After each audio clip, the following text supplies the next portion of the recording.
traditional and ceded territory of the Algonquin Anishinaabe peoples. Today, the Honourable Bill Blair, President of the King's Privy Council for Canada and Minister for Emergency Preparedness, will co-host this media availability regarding the federal, provincial, territorial ministers for emergency management, alongside the Honourable Richard Mostyn, Minister for Community Services of Yukon, and the Honourable Doyle, Minister of Transportation and Infrastructure for Manitoba. Reminder, today's media availability for broadcasters, you only have permission to use the main feed and not the interpretation feed. To give you a sense of how the event will unfold, session.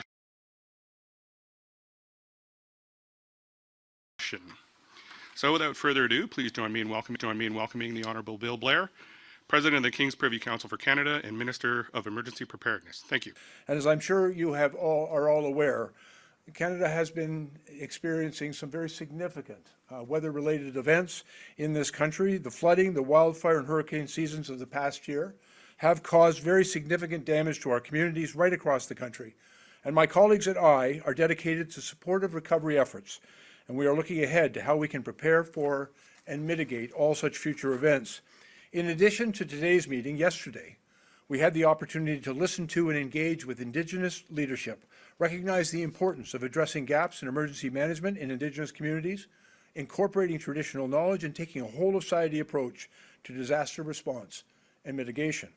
This is particularly important given the disproportionate impacts that climate-related disasters have had on Indigenous communities here in Canada.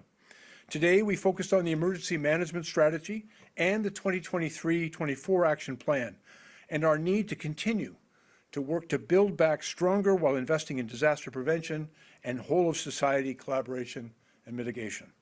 Key initiatives that we discussed included strengthening our national public alerting systems, which is essential to keeping Canadians safe and to helping them take action in the face of imminent or unfolding events. My colleagues and I also discussed the public safety broadband network. This is a secure, high-speed network that will facilitate communication for emergency responders and the public, reiterating our commitment to collaborate across all orders of government and to move forward together on this very complex issue. We agreed that the rising costs of the ever more frequent and severe climate-related disasters require a more strategic approach to recovery and to the rebuilding that focuses on disaster mitigation and risk reduction. And finally, we talked about the federal humanitarian workforce program by investing in trusted organizations such as the Canadian Red Cross, St. John's Ambulance, the Salvation Army, and the Search and Rescue Volunteer Association of Canada. We are providing them with reliable funding to build up capacity to enable them to train and retain more personnel and to scale up their surge resources to be there for Canadians and to help us to respond to emergencies. These organizations represent the very best of our country's spirit of being there for each other. Canadians stepping up to help their neighbours, and their efforts have been essential in assisting us in our response to the COVID pandemic and to the outbreaks of floods and fires that we've experienced across this country. We have shared lessons and the initiatives currently underway that will bolster emergency management response capabilities and support greater emergency preparedness. And once again, I'd like to take the opportunity to thank my co-chairs and all of our provincial and territorial colleagues, as well as the national Indigenous leaders, for joining us for these important meetings and for their collaboration and support for each other over the past 2 days. I look forward to continuing our work together to keep Canadians safe. There is no higher calling or responsibility for all orders of government than the safety of our citizens, and together we can be successful in keeping our citizens safe. Thank you very much, merci. And I'd now like to turn it over to my co-chair, Richard. Thank you very much, Bill. All right, let me get rid of this hardware here just a second.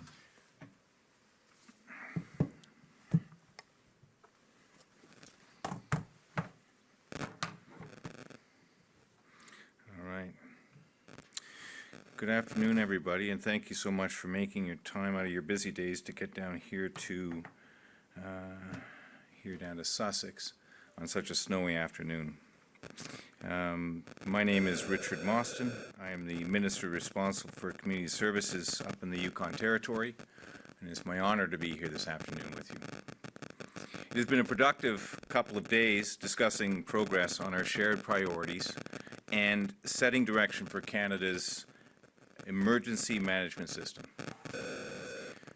What we discussed here will have significant impacts on the lives of Canadians affected by disasters and extreme weather.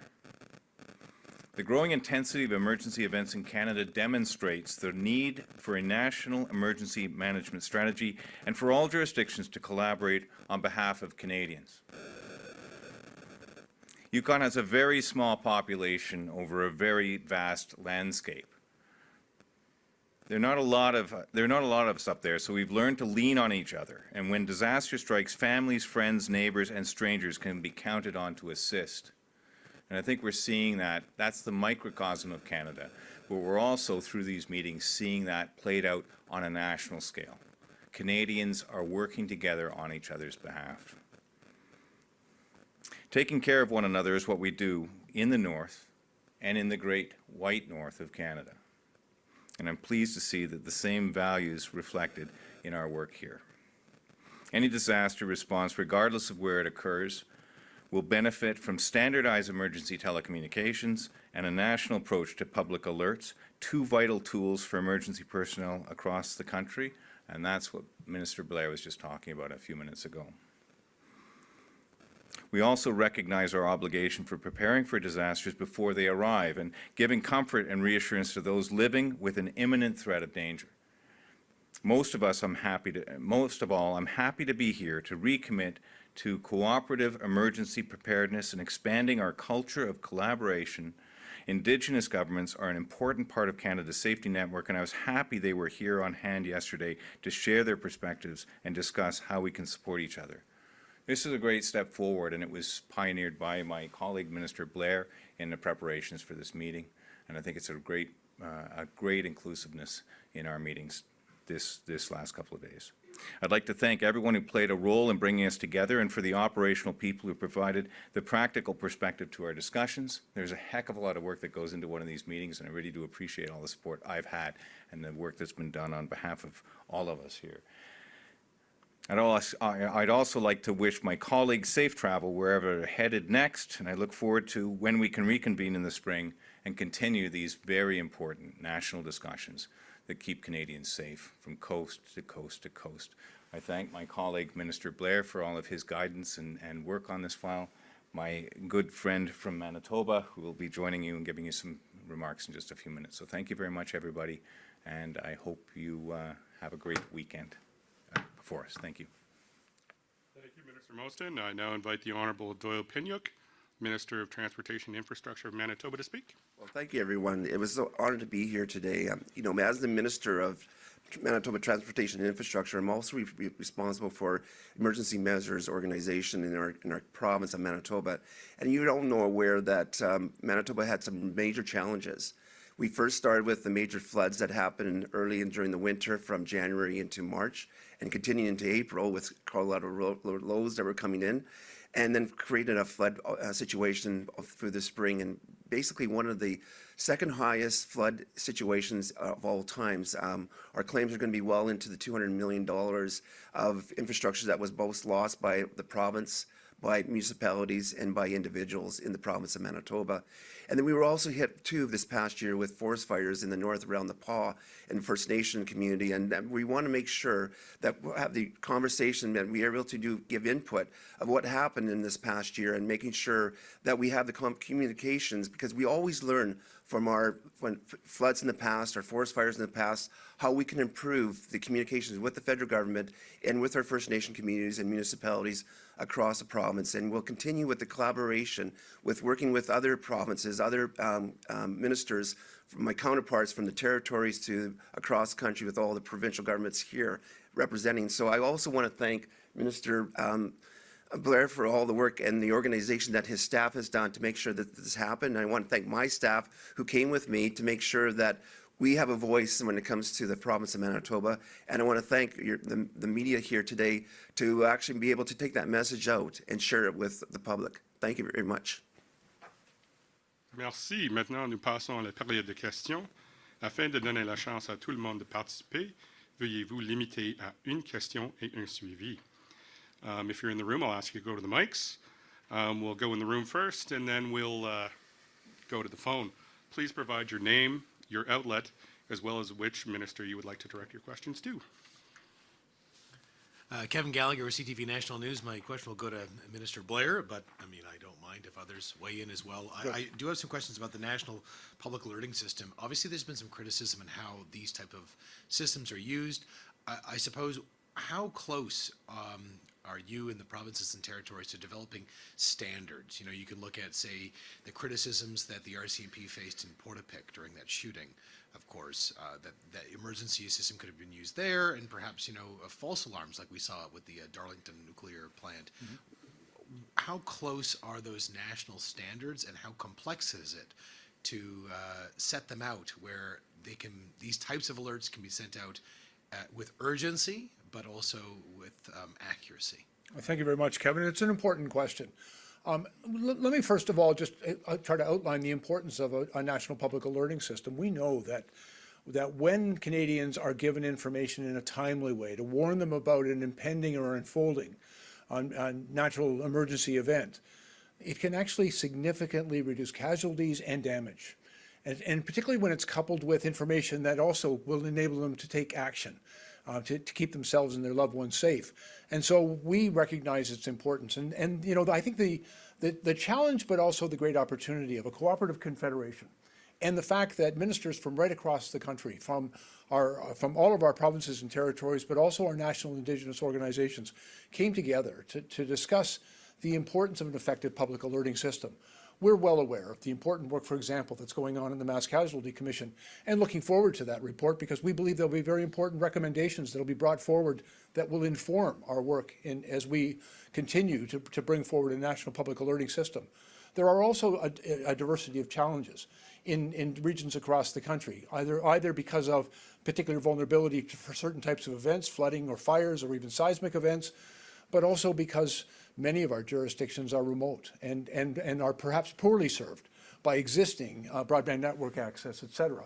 And so it's very important that we work together and that we establish standards. And that formed a great part of our discussion today, the importance of making sure that public alerting is done in an effective way, that people get the information they need when they need it, and that they are able to act on it. But at the same time, you know, there was also comment about when information that is not accurate is shared, or if there are too many alerts, so that eventually people just come not to pay as much attention as they need to. And so we're working very closely on that. And I want to take the opportunity as well to acknowledge all of our officials who are working on this, but also our partners in first response, in the police, fire, and ambulance community, and our emergency responders and wildfire fighters. All of them are helping inform the decisions that we will make in bringing this forward. We recognize it as a priority, and we're prepared collectively to work together and to invest in making sure it works for Canadians. Is there a timeline, though? Well, I think, first of all, we're not standing still. We've been making real progress, and we heard from all of the provinces and territories who talked about their own efforts to improve their system. But we believe there's a need for consistency and minimum standards so that every Canadian can have the benefit and service of a national public alerting system. There's an urgency to this work because, as I've already indicated, it can save lives. It can significantly reduce damage, and it can speed recovery when we provide Canadians with timely information. We've seen where environmental information in the data that came through Ottawa and Ontario last summer, the flooding event that took place in British Columbia, timely information could have assisted in those circumstances. We know it needs to be better. There's an urgency to our work, and I think what you will see over the coming months and into the next year is real progress in the development of a national public alerting standards. But I think it's also important, learn from the Mass Casualty Commission and their report. All of that will inform our work, and we know that we'll benefit from their examination of the issue in Nova Scotia as an example. From covering those, if you'd like, yes, if you'd like to add something, but from covering, for sure. For the, yeah, with Manitoba, you know, we actually have very valuable when it comes to communication, because we have a vast population. And this past spring, we were inundated by water from every direction, from the Red River Valley coming from the U.S. to the Lake of the Woods from Ontario coming into Lake Winnipeg water system, and to Lake Winnipeg, you know, and then plus the Assiniboine. You know, we got water from every direction in Manitoba. In the escarpments, there was major flooding. And with great communication, that's what was important. And again, my staff who were out there working 24/7 in some cases, making sure that communication and communication with our first responders, our RMs and communities and our First Nation communities, it really orchestrated very well. And we need to continue making sure that we invest in telecommunications and even broadband coverage that we actually talked about during this meeting. Would national standards be helpful? In that case, for a province, you know, if you're looking at how you roll these types of alerts out in a province, would a national standard be helpful for provinces to? It would be helpful if, yeah, because the fact is, not always, you know, we don't, like, a province isn't, you know, a silo, because a lot of times when you have emergency measures, it does affect maybe a number of provinces too. So it's important to make sure that we actually have a national communication service. I can actually weigh Yeah, in please. just quickly, please. It's important to note the national standards is integral. It really is, so that people going from PEI to BC to Yukon can know what to expect when it comes to alerts. And that's really what we're trying to do on a national level, is coordinate and bring very disparate systems that have grown up organically over many, many years into one seamless national standard. And that's going to take some time, and we're working through that piece. That's what our officials have been doing for more than a year now, for many, many years, to bring this sort of cohesion out of an organically produced alert system. In the territory, we have alerts. We were just recently in the Legislative Assembly when we had a system test of this whole thing and went off in our Legislative Assembly during that. So the alert system does exist. What we're trying to do is make sure that it becomes more seamless across the country so that Canadians know what to expect when there's, you know, we've got a silver alert in BC or we've got something else, so that people know what these things are, while balancing fatigue, alert fatigue, where you don't want to be starting to ignore those things because they're so ubiquitous. So you're asking for a timeline. I know that Minister Blair, my colleagues across the country, are working very, very hard to get this in place as soon as possible, because Canadians' safety is paramount importance to all of us today. And that's why, as a federation, as a nation, regardless of political strike, regardless of size of jurisdiction, I've got 30,000 people, 40,000 people in the territory. We're working together to bring this, bring some order out of the hodgepodge of systems we've got across the country. And it will take some time, but we're working systematically to bring that to conclusion. Kevin, if I could just add one other element to our discussion, is it's also going to be important that there be a national sustainable framework, financial framework, to maintain the national public alerting system. Different jurisdictions have different requirements. There are certain decisions that are pending with the CRTC that inform that work, but we're also interested in building a solid system that is sustainable over time. Just to hit on something you talked about with the BC floods, when I was covering that disaster, there was a lot of concern about the need to update flood maps, not just in British Columbia, but across the country, especially with changing weather patterns due to climate change. Where are you on updating flood maps in flood basins around the country? An important question. I also remember those discussions in British Columbia very well, and I have good news to share that I've had the opportunity to share with my colleagues. There has been some excellent work done over the last 2 years in the development of flood mapping, done by Natural Resources Canada, but also in partnership with the provinces and territories. Everybody understands the importance of that information, and what we're working towards, which I hope to be able to implement, and we've had some discussions about the next steps to make this happen, is the introduction of what we call a flood risk portal, so that all Canadians, all communities, and our provincial and territorial partners can gain access to those flood maps.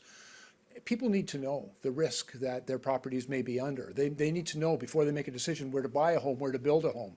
And there are a number of other important steps that we were also discussing today that needs to be informed by that risk assessment that comes with that flood risk mapping. For example, the introduction of a national flood insurance plan, which we also had a lot of opportunity to discuss.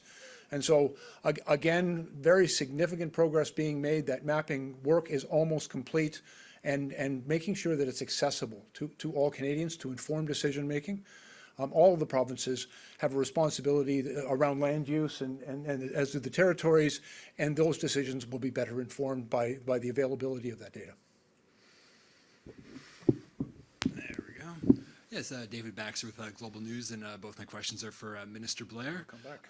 Minister, going back to your time as Public Safety Minister, were you briefed on the February 20th, 2020 Privy Council memo detailing a subtle but efficient foreign interference network in Canada? And if so, how widely was this memo shared, and what action did the government take to respond to it?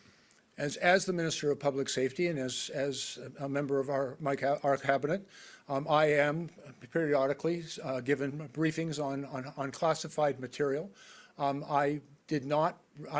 aware of that memo and received certain information of it, but I don't have it. I'm not able to share the details of that. Are you able to talk about any action that was taken? We've seen you've seen more effort on electoral interference in the past few years. Was any of that in response to this memo?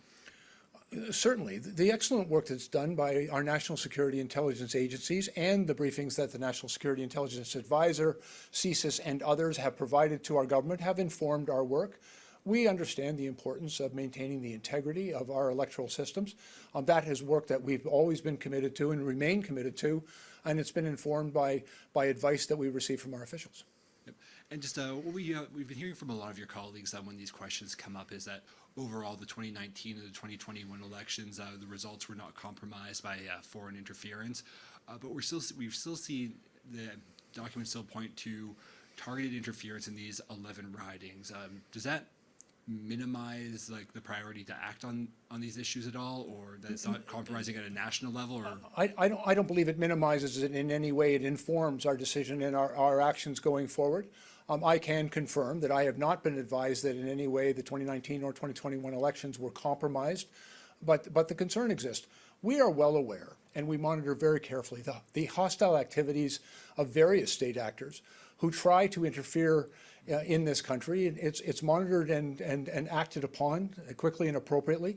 But I'm also assured by the reassurance that I have received from our officials and Elections Canada that there is no evidence that there was interference in either the 2019 or the 2021 election.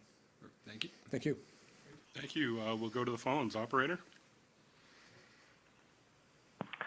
Thank you. Merci. For questions, please press star 1 on the device keypad. Pour toute question, faites étoile 1 sur votre appareil.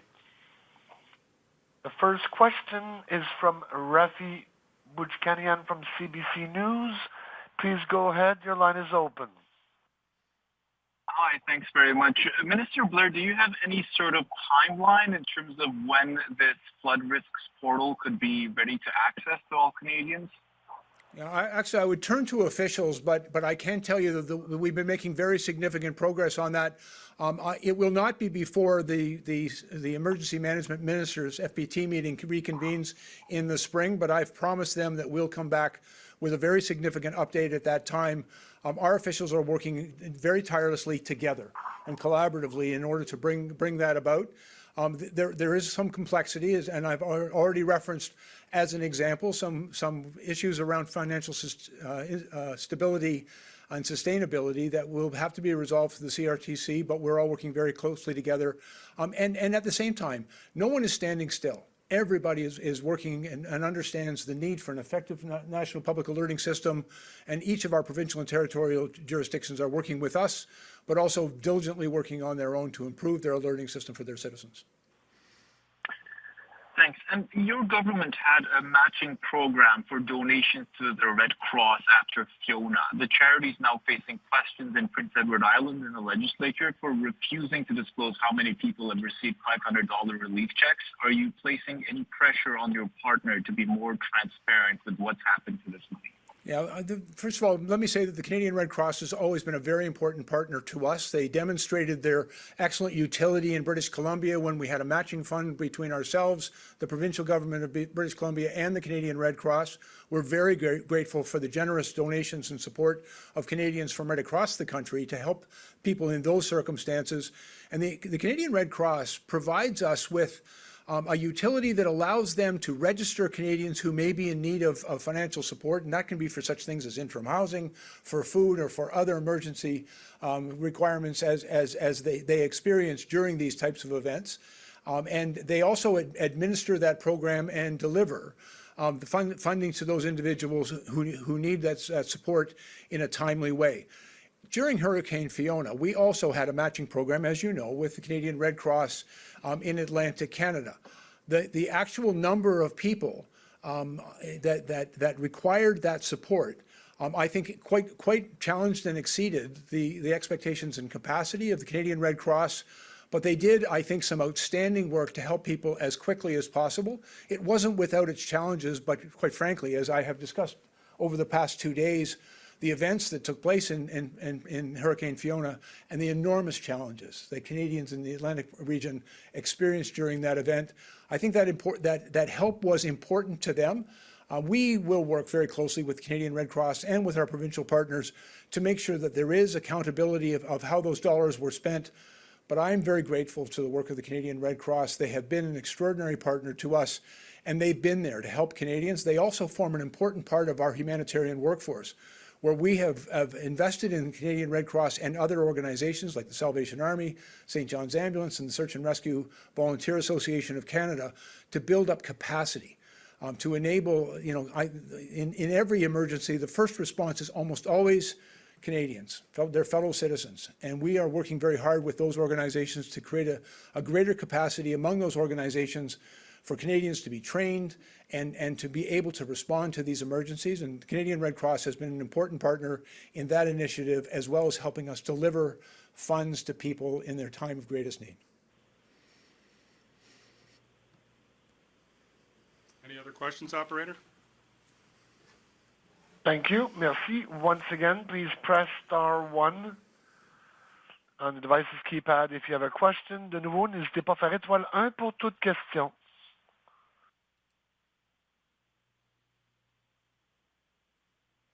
No further questions registered at this time. I'll turn the call back to Mr. Tim Warmington. Il n'y a plus de questions, pardon.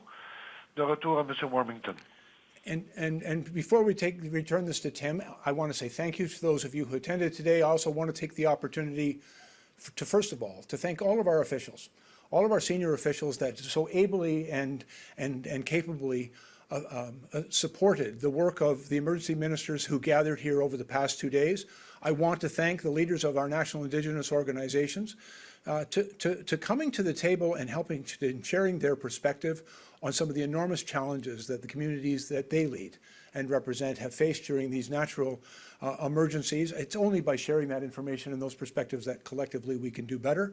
I'd also like to take the opportunity to thank first responders who even today are out in sometimes difficult circumstances, serving and supporting their fellow citizens, and who over the past year or a couple of years have shown remarkable resiliency, commitment, and dedication in helping keep people safe right across the country. And finally, I want to encourage all Canadians, as we enter the holiday season, please be safe, look out for each other, be kind to each other. Merry Christmas, everyone, and Happy New Year. Thank you. Avec ça, ça conclut l'événement d'aujourd'hui. Si vous avez d'autres questions, n'hésitez pas à nous contacter par courriel media@ph-sp.gc.ca. Merci. Thank you.